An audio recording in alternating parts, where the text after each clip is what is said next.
Today is a very exciting day because we open our foyer for the first time to the public after an extensive and intensive 22 weeks of work.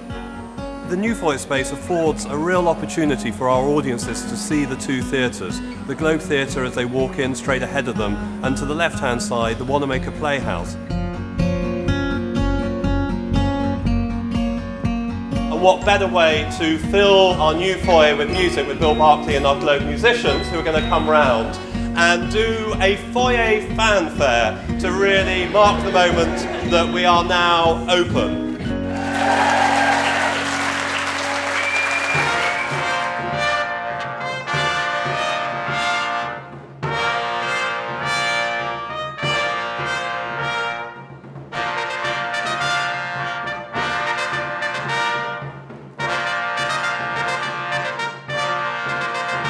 And so now, having opened the foyer, we continue building the Sam Wanamaker Playhouse. And over the next 6 months, we're constructing the timber frame, the new 2 galleries and pit seating and the stage. So then we're finished in September to start painting the auditorium, and then finally opening in January 2014 with our first production.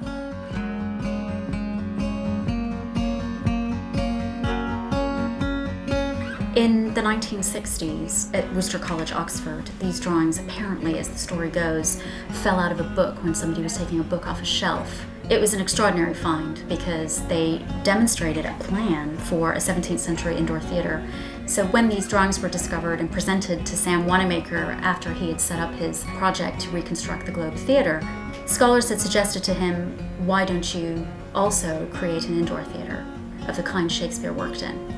The decision was taken while the Globe was being built that they would also build a shell of an indoor theater based on these drawings. And it's been there ever since. It's been sort of tucked away and hidden. And the Architectural Research Group was set up really to then think about how we might begin constructing as authentic an indoor theater as we could.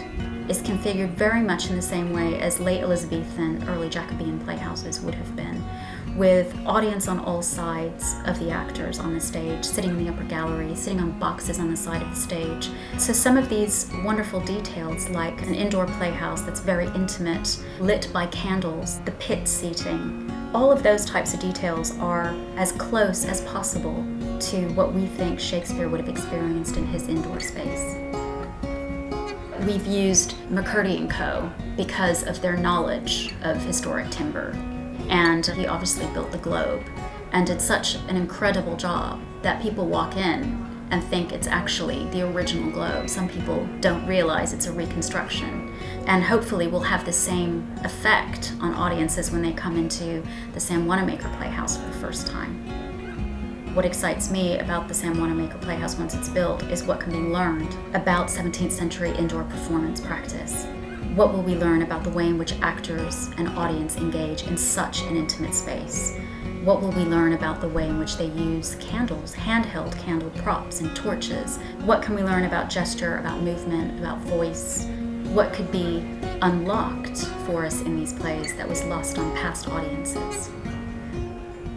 I think what we are hoping for is that in researching it to the detail that we have, that we've created the same visual and acoustic environment that Shakespeare would have known, would have worked in. And then by performing in that space, audience will experience the same conditions Shakespeare experienced. And that to me seems a very exciting reason to build an archetype of an indoor